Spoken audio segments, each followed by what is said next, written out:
empréstimo compulsório, ele ingressou nos cofres públicos através do pagamento em dinheiro, e geralmente é assim que acontece, para ser devolvido, a rigor tem que ser em dinheiro também.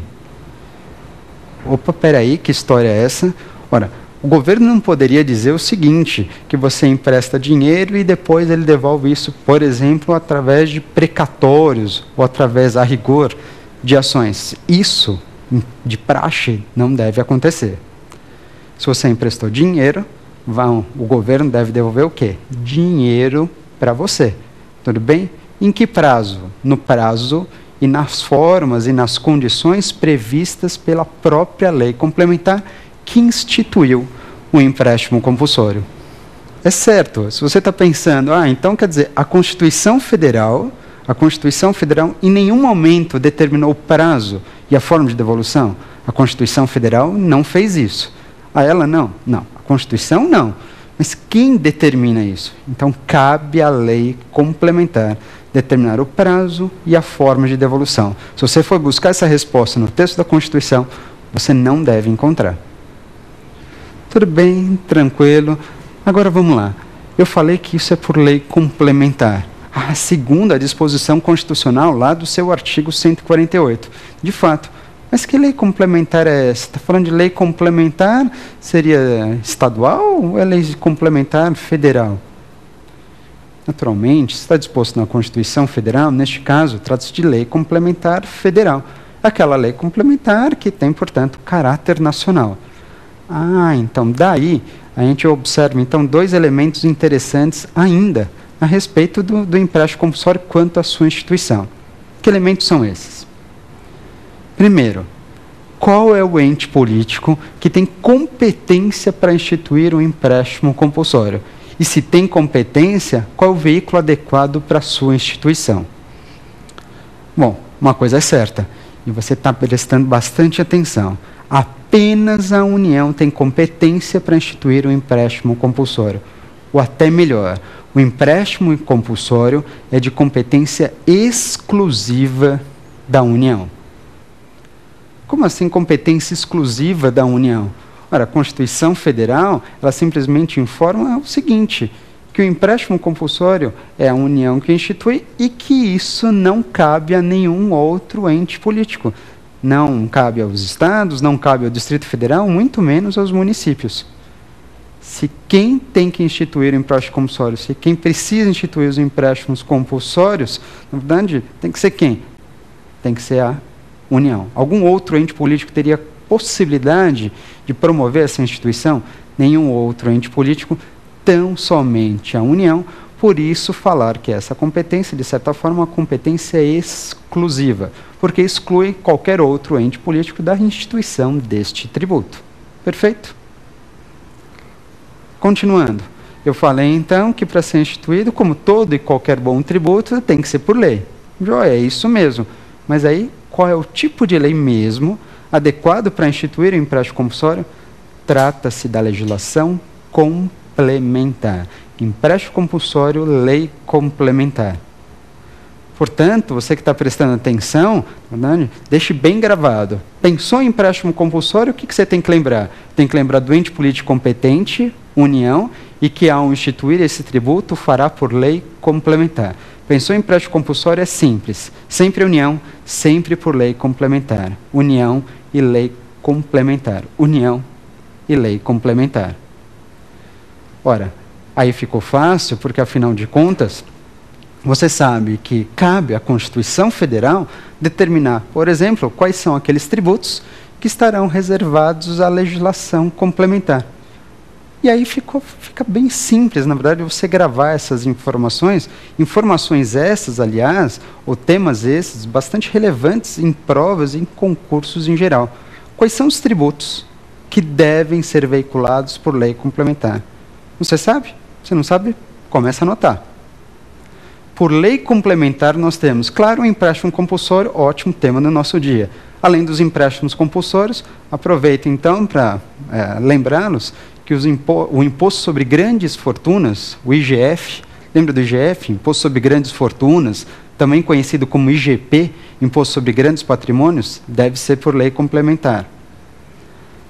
além do empréstimo compulsório e do imposto sobre grandes fortunas, por lei complementar, você tem os chamados impostos residuais e as contribuições sociais residuais. Impostos e contribuições sociais residuais.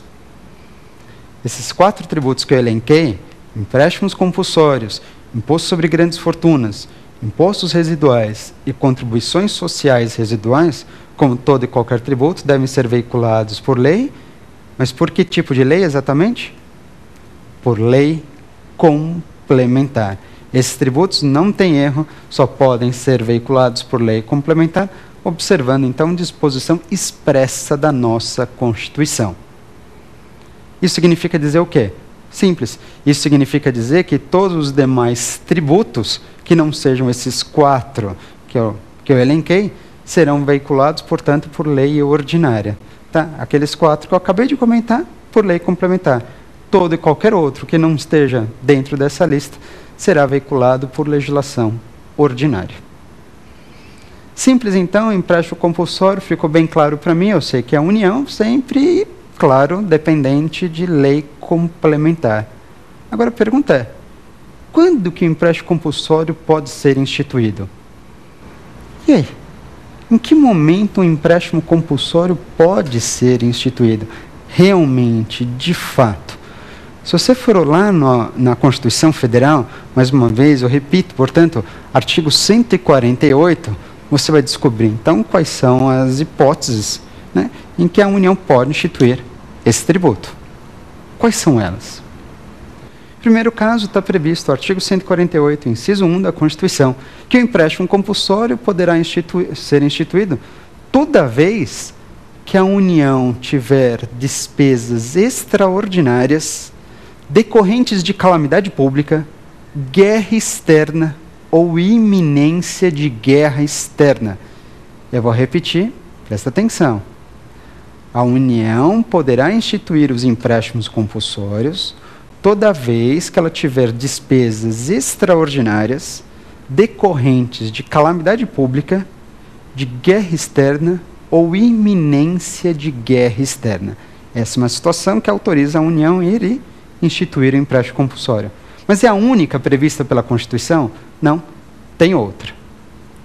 Na outra situação, a União pode do mesmo jeito instituir esse tributo por lei complementar, mas quando ela tiver a necessidade em realizar um investimento público que seja de caráter urgente e tenha relevante interesse nacional.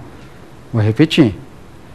A União pode, então, instituir empréstimo compulsório, né, se ela tiver necessidade em realizar um investimento público de caráter urgente e relevante interesse nacional. Portanto, se observa 2 situações bem claras para a instituição do empréstimo compulsório. E aí, isso me faz lembrar de algumas dúvidas que são muito comuns a respeito dessas situações. Ou seja, qual seria exatamente, então, o fato gerador do empréstimo compulsório ante essas primeiras informações que eu trouxe? Qual é ou quais são os fatos geradores do empréstimo compulsório? O empréstimo compulsório, se você for buscar essa resposta no texto da Constituição Federal, você não deve encontrar. Mas como não? O fato gerador do empréstimo compulsório não é a calamidade pública, não é a guerra, não é o investimento público? Não é a guerra, não é a calamidade pública, não é o investimento público. Ora, se não é, essas informações que são descritas na Constituição Federal, se isso não é fato gerador, o que é isso, então? A calamidade, a guerra, o investimento público? O que isso significa? Uma coisa é certa, fato gerador não é. Mas o que é, então? O que nós temos previsto no artigo 148 da Constituição Federal são apenas as situações que ensejam a União instituir um empréstimo compulsório. É isso mesmo, repito. O que está previsto no texto da Constituição Federal são apenas aquelas alternativas que dão aso à União instituir um empréstimo compulsório. O que está previsto na Constituição não é fato gerador do empréstimo compulsório. São apenas aquelas situações que, se ocorrerem, dão